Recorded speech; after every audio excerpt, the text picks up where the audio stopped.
But joining us first tonight, former Clinton advisor, author of Fleeced, Dick Morris.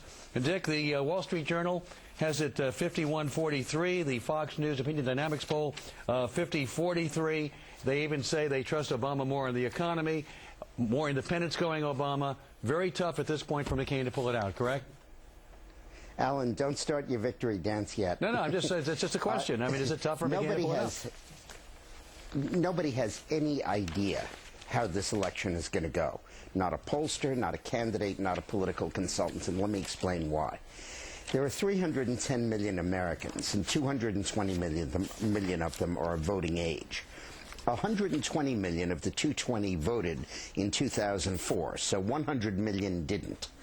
Now, basically, about 30 million of that 100 million are probably going to vote. We have no idea. It might be 40 or 50. It might be 10 or 20. But some portion will and some portion won't. And because we've never had a turnout in modern times of more than 120 million, we have no idea how to model it. So you don't know who those new voters are. And in a race in which one candidate is very attractive to minority voters and younger voters, and the other candidate much more attractive to white voters and middle-aged and older voters, you just have no way to know how to model this. But Kevin, now, apart from that, I believe that the undecided will go to McCain. But goodness knows what the undecided is or what the head-to-head is. That's why you have some polls that have a 2-point margin. You have McCain carrying Florida in the polls, and Florida always is the absolute central zero state, ground zero, where if it goes one way by 1 point, the country is going that way. You just can't tell. That's the blunt fact of it. Nobody has the faintest idea. Now, there are about 10 polls with a sample size combined of 17,000, which is like no margin of error, that says that Obama has 51 or 52% of the vote. And you got to respect that. That would be a 4 or 5 point Obama win. But we have no idea who's really going to vote. But Dick, and of the people who did vote, it's a dead-even tie between McCain and Obama. The people who voted so far, apparently we hear Obama is ahead. Also, the newer voters are mostly registering Democratic. And the Fox News Opinion Dynamics poll, let me just get the question out. The Fox News Opinion Dynamics poll says there are no longer enough undecided voters to make a difference, that the persuasion phase of the campaign is over. They have no idea, because you have no idea who is really going to vote. The one thing a poll can never do is to predict turnout. You get somebody and you say, you're really going to vote? Oh, absolutely. I'm certain to vote. I'm dead certain to vote. And then they don't. And you simply can't tell, and vice versa. And you simply can't tell. So the basic point that I have about this election is, if you forced me right now to bet, yeah, I would say Obama's more likely to win than McCain. But I don't think that anybody knows. And I think that the other thing you got to focus on is all of these polls are 3-day moving averages. And boy, this electorate is in flux and in transition. And with this new Reverend Wright ad, and with the revelation about the coal thing, on the other hand, the sympathy factor about his grandmother dying, you just can't tell. Dick, by the way, good to see you. I agree. Hey, I've been saying the same thing all day here, and we're going to show these polls later. I mean, all of these battleground polls, either McCain's ahead, or we got 2 states dead even, or it's within the margin of error. And these are the states that matter. At the end of the day, it's going to be Florida, it's going to be Missouri, it's going to be North Carolina, Pennsylvania, Ohio, Indiana. These are the states, and there's not one of them, according to the latest polls, that show that this is not close. Why do you think it's that close at this late hour, you know, at this point of the race? Well, I don't think Obama's closed the sale. I mean, if you look at what's going on in the Senate and House races throughout the country, Obama should be 20 points ahead right now. This should be 1984 all over again, or 1972 or 1964. This should be a massacre. Yeah.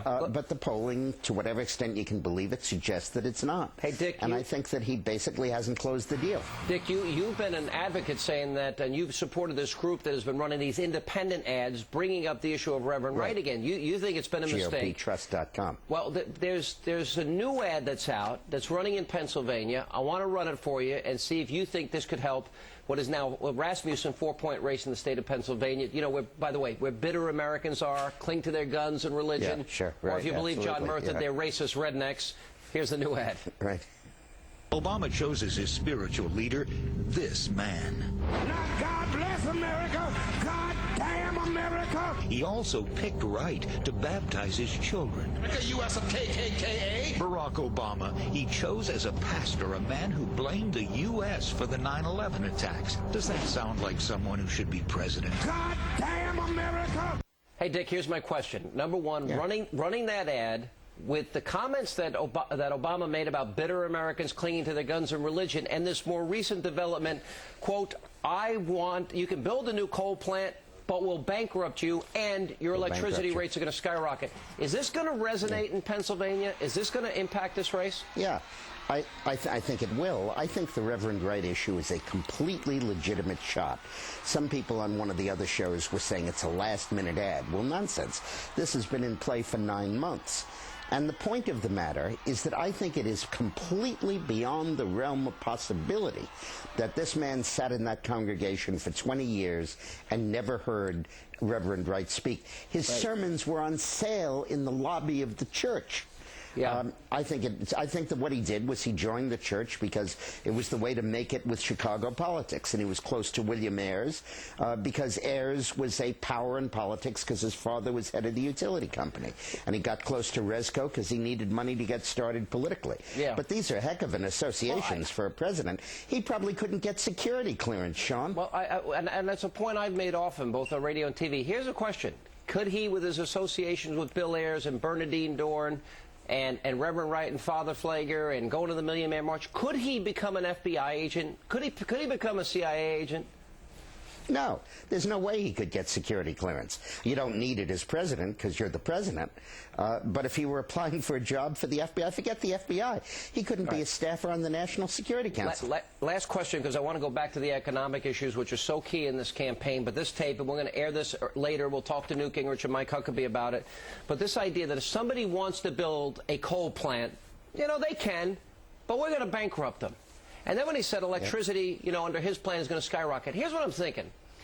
If he's going to bankrupt the coal industry and our electricity is going to skyrocket, what other industry does he maybe have planned that's carbon emissions producing? Is he going to take away the steel industry? Is he going to shut them down? Go ahead. The other thing, Sean, is that the single most important alternative energy advance there is the plug-in electric car.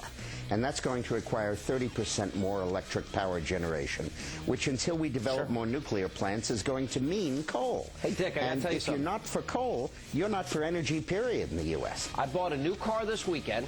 I got the Escalade by GM. They're friends of mine. And I got the Escalade Hybrid. Sean Hannity owns, bought, purchased a hybrid. Did you hear that, Mr. Colmes? Can I get a ride home? No. You can walk. But anyway, I just want... And by the way, it's the greatest car I've ever driven. It's the quietest car, too. It's great. Dick, good to see you. Appreciate it. We'll be talking in the days to come. It's getting exciting. Thank you. Drive safely. And you're welcome anytime you want. And coming up, what is the Obama campaign strategy in these